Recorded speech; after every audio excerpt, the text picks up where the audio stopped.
Yo, what's up, guys? It's Gamer Zero.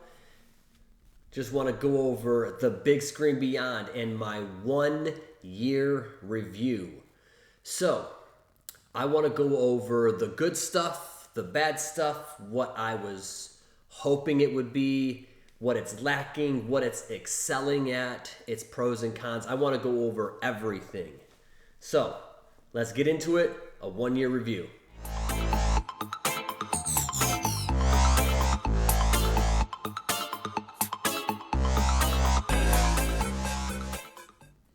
Yo, what's up, guys? Gamer Zero here. So I want to go over my 1 year review of the Big Screen Beyond.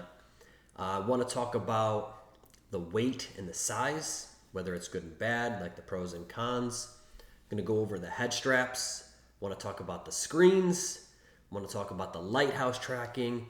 And I want to talk about the accessories or lack thereof and kind of what maybe the Big Screen Beyond team can do. So let's talk about the size first. So size-wise, this is still the smallest VR headset, Steam VR headset in the world. And I had to put Steam in there because there are smaller VR headsets, but they're spatial computing, and you can't game with them. But as far as gaming headsets, this is still the smallest, and it's really awesome. And it's lightweight, and it's a cool design. Like, this is super awesome. However, its biggest strength is also, to me, a partial con. So when I'm playing, I'm doing this a lot, where I'm just trying to adjust it and get it on my face perfectly. So I'll be shooting, doing that, and I mess with it. And I'm shooting, doing that, and I'm messing with it. Now, when I'm doing that, there's two microphones underneath here, and it is making a popping noise. Now, I never noticed it because it's not popping on my end, but people that I would play with, they'd be like, "Man, Zero, what is that popping noise? Like, why do you always have popping noises every couple of minutes?" And I had no idea what they were talking about. And I was with a friend of mine who I was playing with, and I was like, "Hey, every time it makes that noise, let me know." And we found that, hey, every single time I'm putting my finger right over and I'm touching, and it's just making a popping noise because I'm adjusting the headset.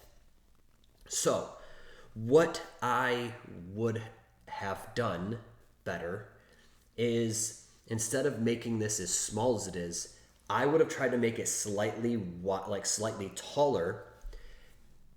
In doing that, you could have used a regular head strap or a regular face cushion, just like every other headset.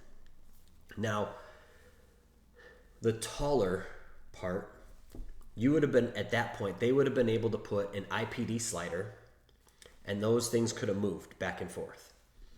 That alleviates a lot of issues that the Big Screen Beyond has been facing over the last year. You know, people that had the wrong IPD and they had to send it back, or people having face cushion issues and they had to send it back. It's just money that's wasted.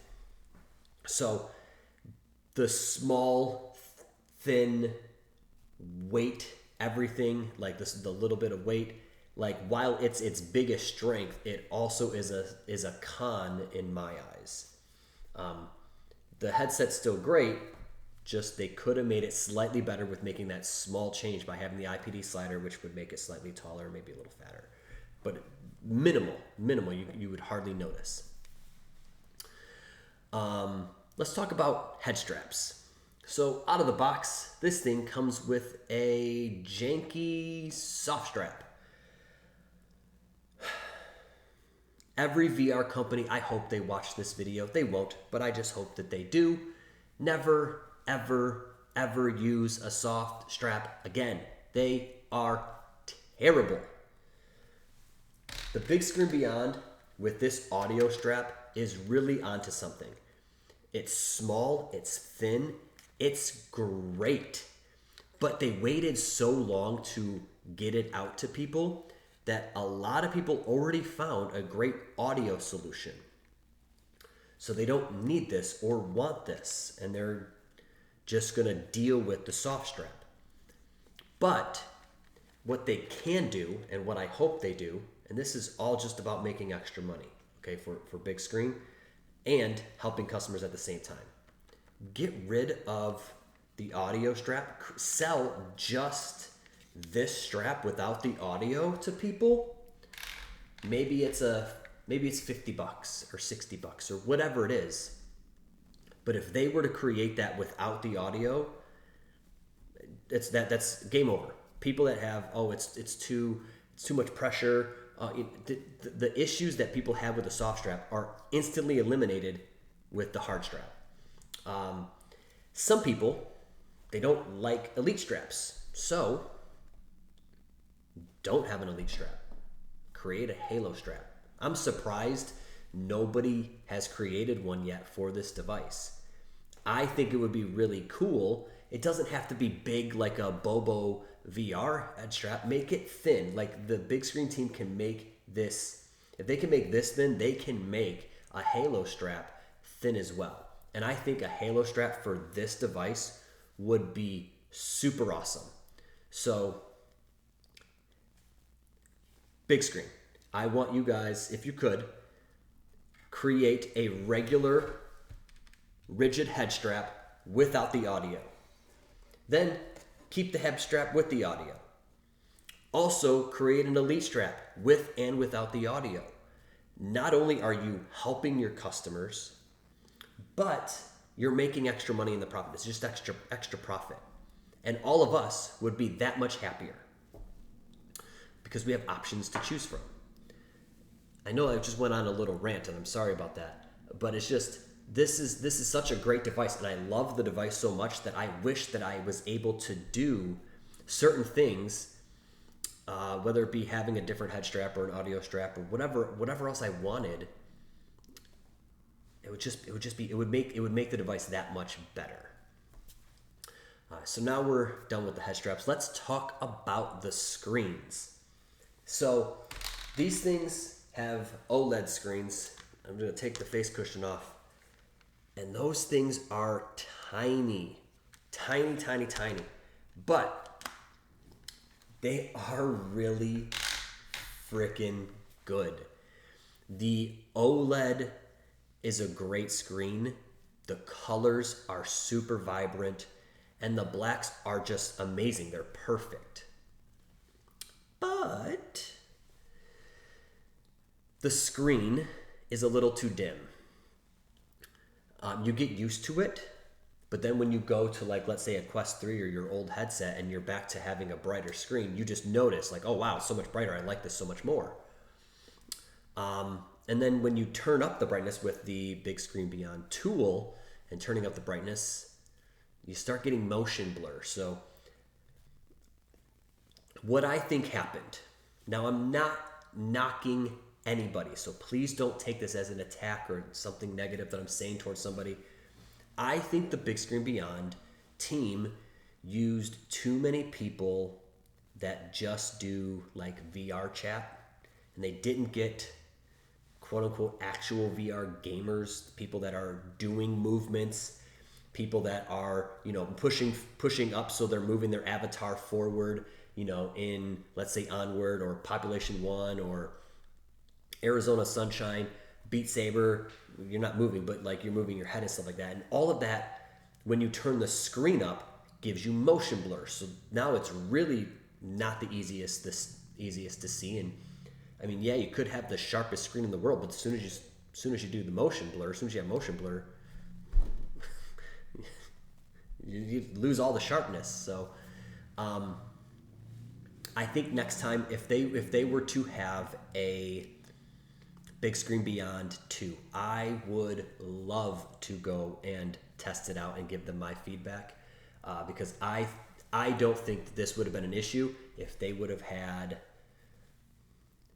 real, like, VR, actual, like, moving gamers testing this. I think that they would have had different feedback, and maybe the screen could have been a little bit brighter, and they would have figured out the motion blur and how to make it just better.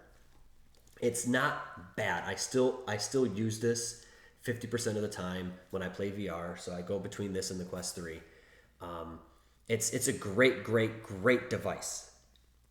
I'm just trying to give people the good and the bad with the device. So while the colors is great and the blacks are great and everything looks great, it's just a little more dim. And then if you want to turn it up and make it look bright, when you move, you have weird motion blur, and it's a little distracting. One of the other things with the screens is glare.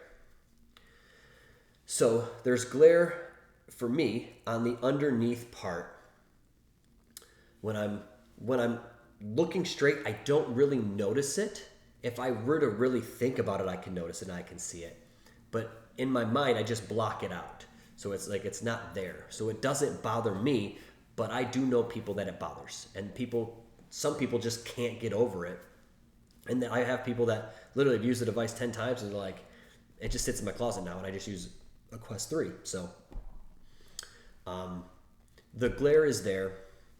If you set the big screen beyond, if it's here, the top of the device is on your eyebrows, the glare is strictly underneath. And it's not that distracting, but some people do get really upset. And for me, it's not bad, and for others, I guess it could be. Let's move on to lighthouse tracking. I have 4 lighthouses in each corner of my room, and this really honestly goes off really without a hitch. It's flawless, actually. I was a little nervous with how small the device was and making sure that I didn't lose tracking or the tracking didn't stutter or jitter or anything like that. And it's actually really, really, really good. Basically flawless, actually. My only gripe, and this isn't really it's not a gripe on the headset, it's a gripe with the entire Lighthouse ecosystem. We need better controllers.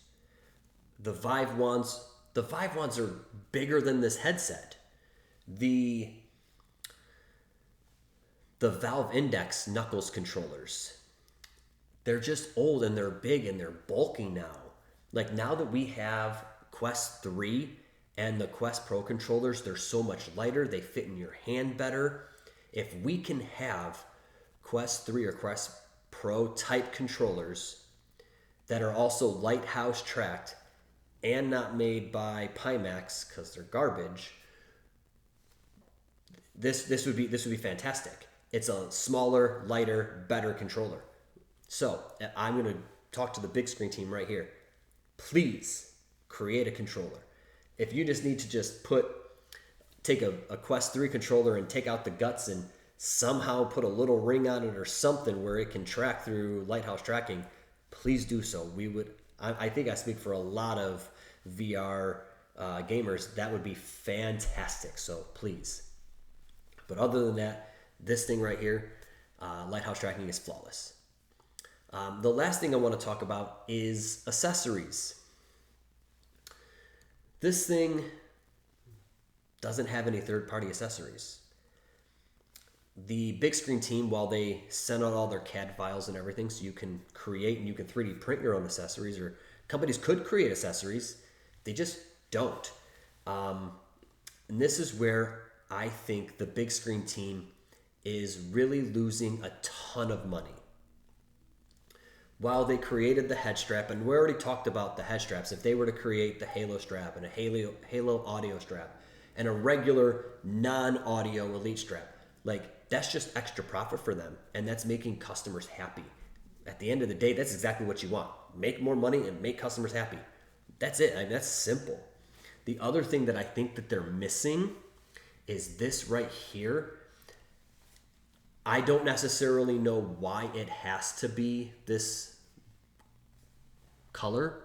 I think it would be super awesome if they were to create these in different colors. Maybe have a clear, maybe have a frosted one, maybe have a blue one, maybe have a green one, a red one, of various different colors. It shouldn't cost that much to make those and sell them for $15. I'd probably buy like 4 of them just because I like to make little changes and it's just cool. So if you're looking for accessories for this, there really isn't any other than the audio strap and a faux looking beer can or soda can that you can put this in with the soft strap. That's really it. That's all we have. We don't really have anything. So accessory wise, we're lacking, but this thing is so awesome. It doesn't necessarily need accessories. It's a gripe for me being a business owner saying, hey, I want options and I want you guys to make more money. Because I at the end of the day, I want to see a Bigscreen Beyond 2. I want Bigscreen to succeed. I want them to be here, you know, and keep pushing the envelope, as it were, in the VR space. So for those of you that might be on the fence on getting the Bigscreen Beyond, if you are in the Lighthouse ecosystem, get it. It's just a good device. If you can not worry about the slightly dimmer screen and worry about the glare, it is just awesome. But if you're buying it, you need to buy this audio strap because it is, without it, it just isn't as comfortable. I hope that you guys enjoyed this video. I hope for whoever already has their Beyond, I hope you guys are enjoying your Beyond. If not, leave a comment down below. Let me know, because I know that the Bigscreen Beyond team watches the videos, and I think sometimes people don't want to bark at the company, but the company will see if you're barking, you know, at me venting your frustrations. They'll see it, and hopefully they can take some action. So definitely leave a comment below. Let me know what you like about the Bigscreen Beyond. Let me know what you don't like about it.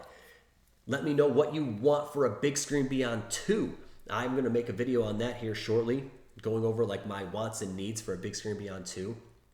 But if you guys are in need of an upgrade for your Vive or your Index or whatever crappy Pimax you have, get this. It's a cool device. It really is. It really is.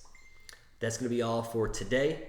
Definitely subscribe to the channel. I'm going to be making a little bit more videos. I'm trying not to do too many. I don't want to be super redundant. I just want to give my honest feedback and my honest opinions. So definitely leave a subscribe on there. Like the video, and I'll catch you all on the next one. See you guys.